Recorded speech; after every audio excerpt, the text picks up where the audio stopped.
Roll camera action. সুপ্রিয় দর্শক শ্রোতা, সবাই কেমন আছেন? জয়গুরুর বাংলার পক্ষে সবাইকে আবারও স্বাগত জানাচ্ছি। আমি নুরে মোস্তফা বাবু। সদ্য আমাদের এইচএসসি পরীক্ষায় অবতীর্ণ হওয়া বন্ধুদের আমরা বিশেষ শুভেচ্ছা জানাচ্ছি। যারা এইচএসসি এবং সমমানের পরীক্ষায় অবতীর্ণ হয়েছ, মানে পরীক্ষায় অংশগ্রহণ করেছ, তাদের জীবনের এখন খুব গুরুত্বপূর্ণ একটি সময়। এই সময়টাকে যদি তোমরা সুন্দরভাবে কাজে লাগাতে পারো, তাহলে কিন্তু তোমরা নিজেকে আগামীতে দেশ এবং দেশের বাইরের কোনো বিখ্যাত বিশ্ববিদ্যালয়ের শিক্ষার্থী হিসাবে নিজেকে আবিষ্কার করতে পারবে।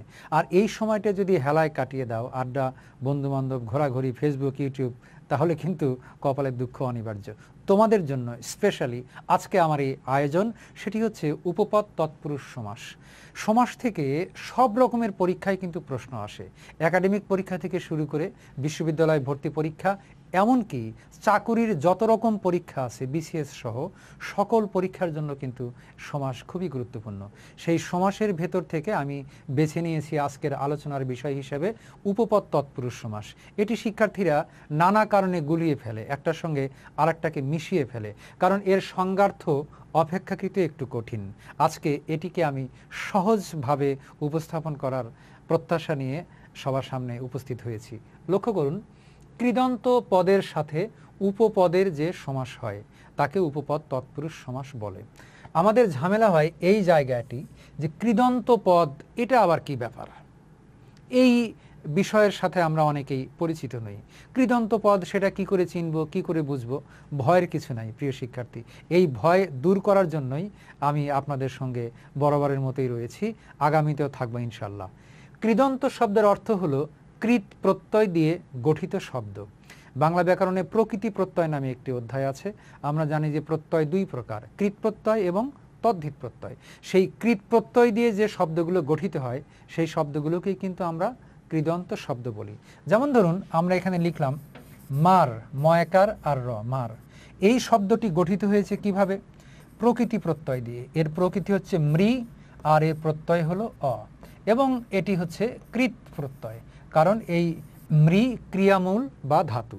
সুতরাং এই যে মার শব্দটি গঠিত হলো ক্রিয়ামূল থেকে বা কৃত প্রত্যয় দিয়ে, সেই জন্য এটাকে আমরা বলবো কৃদন্ত শব্দ। আশা করি বোঝাতে পেরেছি। কৃত প্রত্যয় দিয়ে গঠিত শব্দকে আমরা বলবো কৃদন্ত শব্দ। তো কি বলল ব্যাকরণ? যে কৃদন্ত পদের সাথে উপপদের যে সমাস হয় তাকে আমরা উপপদ তৎপুরুষ সমাস বলি। কৃদন্ত পদ বুঝলাম, এখন উপপদটা কি?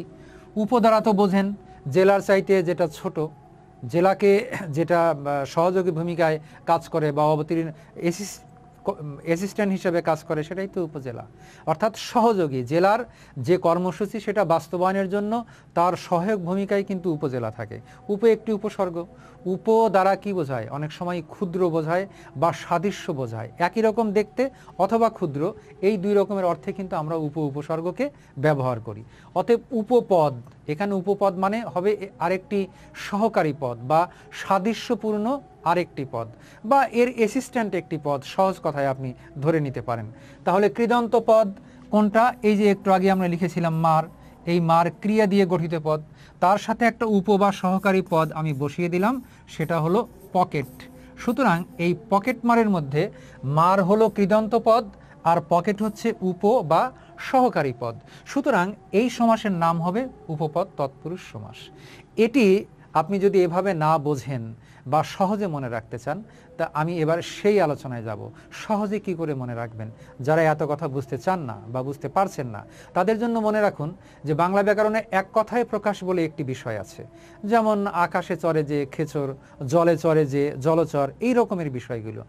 এই উপপদ তৎপুরুষ সমাসের উদাহরণ অধিকাংশই, সবগুলো কিন্তু নয়, আমার বক্তব্য সব জায়গায় মেলাবেন না, তাহলে বিভ্রান্তির তৈরি হবে। অধিকাংশ ক্ষেত্রেই আমি বলেছি, অধিকাংশ ক্ষেত্রেই, অর্থাৎ এর বেশিরভাগ উদাহরণ হয় এক কথায় প্রকাশ এবং ব্যাস বাক্যের শেষে যে থাকে। লক্ষ্য করুন, পকেট মার আমরা নিঃসন্দেহে লিখে দেব পকেট মারে যে। এই যে পকেট মারে যে, পকেট মার, এটা এক কথায় প্রকাশ, আমরা যে কেউ বুঝে যাব। সুতরাং এটি উপপদ তৎপুরুষ সমাস, এখানে আমরা লিখে দেব উপপদ তৎপুরুষ। প্রিয় শিক্ষার্থী, তাহলে পকেটমার আমি কিন্তু দুইভাবেই বুঝিয়ে দিলাম। ব্যাকরণিক সংজ্ঞার্থ কৃদন্ত পদের সাথে উপপদ, এটা কৃদন্ত পদ, আর এটা হচ্ছে তার সাথে উপপদ।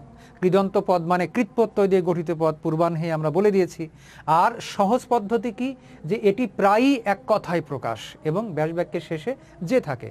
সুতরাং আমরা আরও উদাহরণ লিখতে পারি, যেমন জাদুকর, ব্যাসবাক্য কি হবে? অবশ্যই জাদু করে যে। ছেলে ধরা, ছেলে ধরে যে।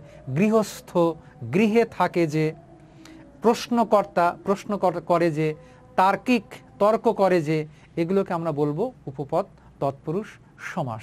আপনি এতদিন যা জেনেছেন, বুঝেছেন, সেটিকে একটু পাশ কাটিয়ে আজকে এই বিষয়টি নতুন করে আপনার মাথায় লোড করেন। আমি আশা করছি যে আপনার আর কখনোই ভুল হবে না। দর্শক শ্রোতা, যাবার আগে আরেকবার আপনাদের সামনে আমি বিষয়টি উপস্থাপন করার চেষ্টা করছি। আমাদের আলোচনার বিষয় উপপদ তৎপুরুষ সমাস।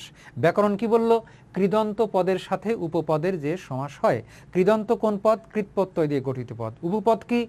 সেই কৃৎপ্রত্যয় দিয়ে গঠিত পদের সাথে আর একটি পদ থাকে, সেটাকে আমরা বলছি উপপদ। আর সহজে কি করে চিনব? এটি এক কথায় প্রকাশ, ব্যাসবাক্যের শেষে যে থাকে। পকেটমার, পকেট মারে যে। জাদুকর, জাদু করে যে। ছেলে ধরা, ছেলে ধরে যে। প্রশ্নকর্তা, প্রশ্ন করে যে। এগুলো সব উপপদ তৎপুরুষ সমাস। আশা করি বোঝাতে পেরেছি।